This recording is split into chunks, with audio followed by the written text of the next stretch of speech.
Um, I like the races that are going on with Fanault, and I think she should be the mayor, like you said. Colleen Fernald? Yes, Colleen is a very well-educated woman. She ran one time and got voted over 250,000 votes. She deserves to be there. She's always asking good questions, and so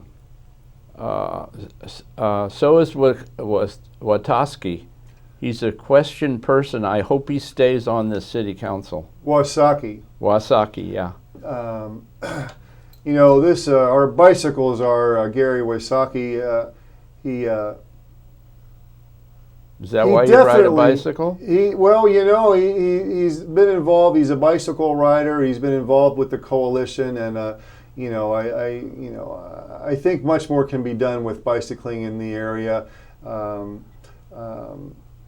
But he does ask the questions, and he doesn't back down very often, which is good. The only time he backs down is when no one else is backing him up out of frustration.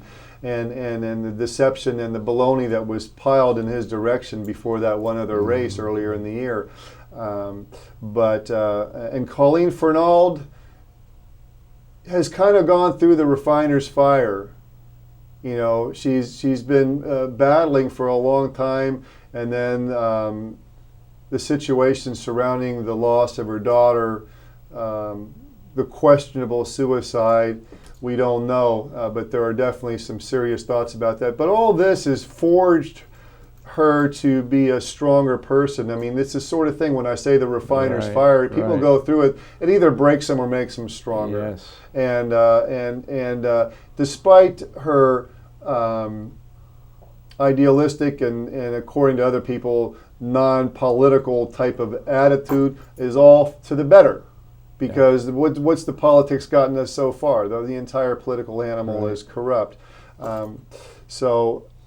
But just for the moment, if I may, I'd like to read something that I put out. Is this about your governorship? No, it's not about the governorship. I'll bring that up in a moment. But I'd like to just read what I sent out to the 1,000 Poets for Change. And I think, I hope this resonates as worthwhile. And I call it Of Providence and Prophecy. And we'll start off with a visual in our minds. We all remember Rosie the Riveter. Yes. You can see the picture right now. There she is holding up that thing. She's Rosie the Riveter, set to rivet your ass, lest we unite to finish this fight, demonstrating true class. You all may recall Rosie riveted by the dock of the bay, shutting down this abusive system be now the given play. September 27, we shut down the Oakland port. Within 3 days, all 27 West Coast ports will follow, verified in this report. And the San Francisco Bay ferry commuters strike Friday the 26th. And thousands of Denver, Colorado students are boycotting school. And meanwhile, Obama and his D.C. bankers minions have initiated murderous airstrikes to kill off several 100,000 more pesky local inhabitants. Now, the 100,000 Poets for Change have invited you all to Juilliard Park, 12 noon on the 27th, this Saturday, for an event under the big tent, a revival for peace, for sustainability, for justice. So I ask, Governor Peter Alexander Chernev, Governor Pedro Alejandro, a.k.a. Cactus Pete, I ask, what if we all got together to forever change this weather? Open your heart enough for your eyes to see the authority be ours by this given prophecy. And the prophecy I've written about for 20 years. It's a 40-day shutdown of the system that opens the doors to the promised land Martin Luther King saw. You know, the 10 Commandments were never followed. To break one is to break them all. Yeah. We had a masterful carpenter come down, break them down to two. Still too difficult based on hundreds of years of deception by religions to undermine all this. That's the way it is. Right? And unto Peter we're given the keys, and so to the law that puts the world to its knees. It's the 40-day shutdown, the 40-day strike, and we'll attain everything just as we like. So I say, apple, peaches, rhubarb pie, the choice be yours. accept or deny. It be indeed a do or die, whose spirit be embraced by Semper Fi. As to the 40-day strike of all strikes, sets and guarantees to free Leonard Peltier. So to ourselves from illusory fears. Greed be gone, all corruption clears. Oakland Port, this 27th, be yet again a great test for Americans to arise free of all compromise as the best. Name it and claim it, the promised land, the authority be ours, the time be at hand. Yes. So I'm on now. Yes, sir. And I was going to ask you more about your governorship, but that's okay. I think it's time for me to talk more about Indians, because my friends are Indians. I go to their Indian health and have lunch, but I'd like to talk about their softness and the way they treat their children. The way I see children these days, they don't care about much.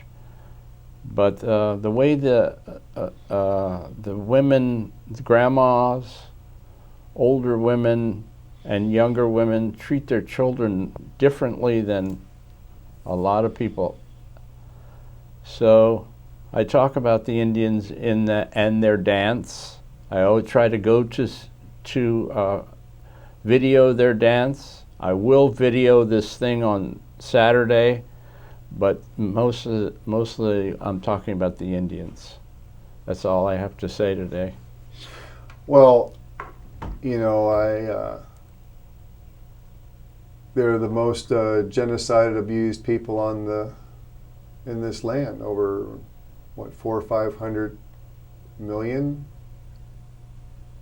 What was it? 50 to 80 million genocided in the last 400 years, 500 years. Yeah. The first book I ever read, Carl, was Ride Like an Indian.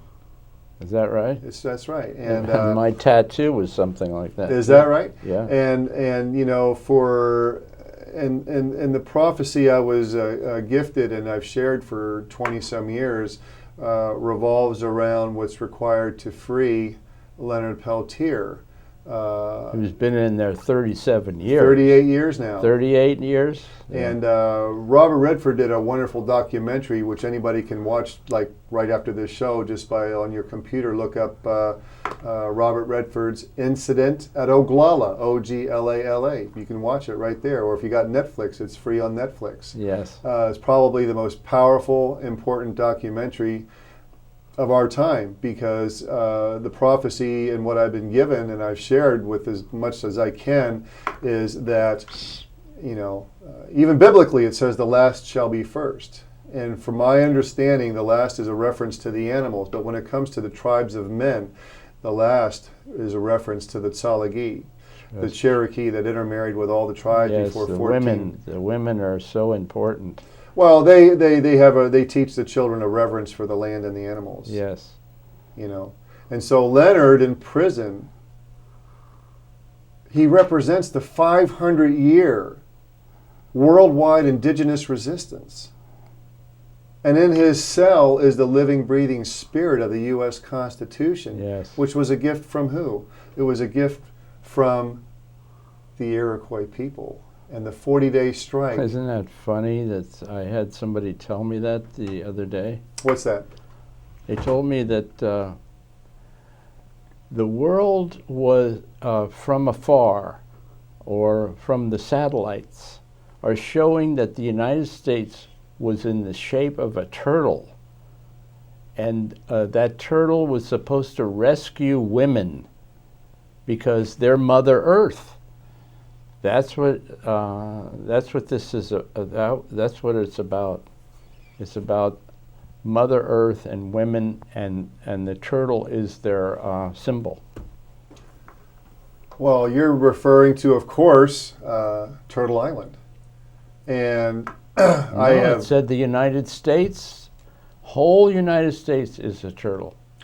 Turtle Island, and I think that's supposed to include Canada and South America, but the America America is the central theme of Turtle Island, which is another way of speaking of the Promised Land.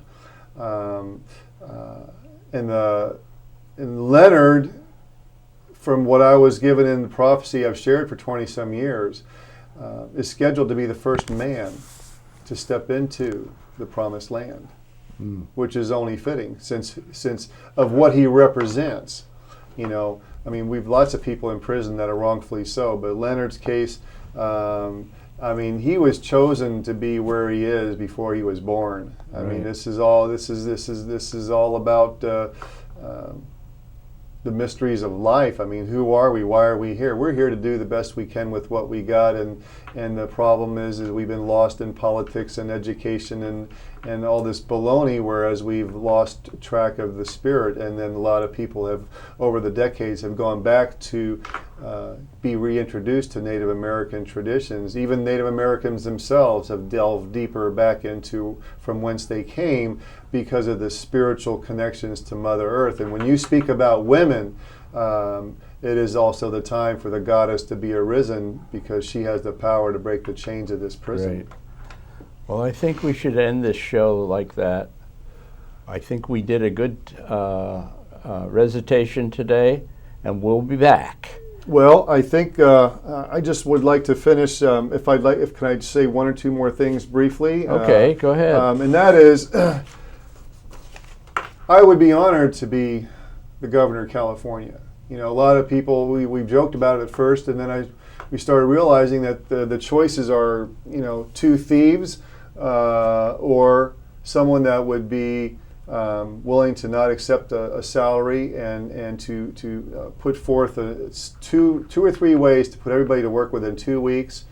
As I said before, I would reduce everybody's rents and mortgages by 75%, and people will scoff and laugh. Boy, that's but you know what? We can all say together goodbye to the bankers, the guys that maintain the war on oil tankers. And I've also said that I'm not here to be a slave to lawyers, that anybody that's a bar attorney will be given 24 hours to disassociate from the bar or go find another job. Yes. All right. So we have the agricultural opportunities to have an agricultural resolution. I will put all the workers, the contractors to work with, starting with 10,000 football field-sized greenhouses. After which they'll do 10,000 more because of all the poison in the air and the water. We need to be growing indoors. So I want to finish. I want to tell you that the only way it's going to happen is to put me in by the general strike.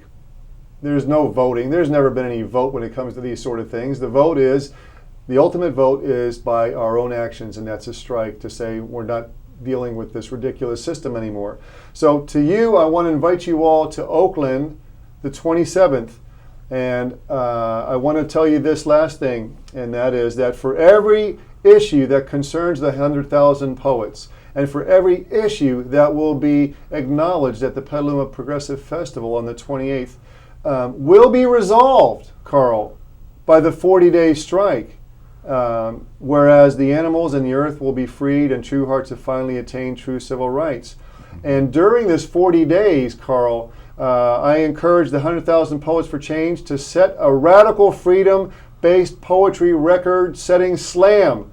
40 days of non-stop poetry, a Guinness World Book record. While yet another world record being set by guitarists and banjo players, and mariachi bands coming out to support us all, including themselves. And the rumor is that on the 30th day, Carlos Santana and his band will be showing up to help bring us into the last 10 days of this 40-day strike, which will be known as the greatest freedom party ever seen, that successfully dislodged the chains of the bankers and the 1%. Carl, you finish us off. Well, the only thing I can say is don't forget to come to Juilliard Park too. If you can't make it to Oakland, you make it to Juilliard Park, and it starts at 12 o'clock. There may be a march, but it doesn't matter. Just get there. I'll see you there. I'll have my camera there. I hope I can videotape you there. That's what I have to say today. Thank you, Carl, and thank you to those tuning in, and to all you. Blessings and a ho. We'll see you soon. And he just walked up.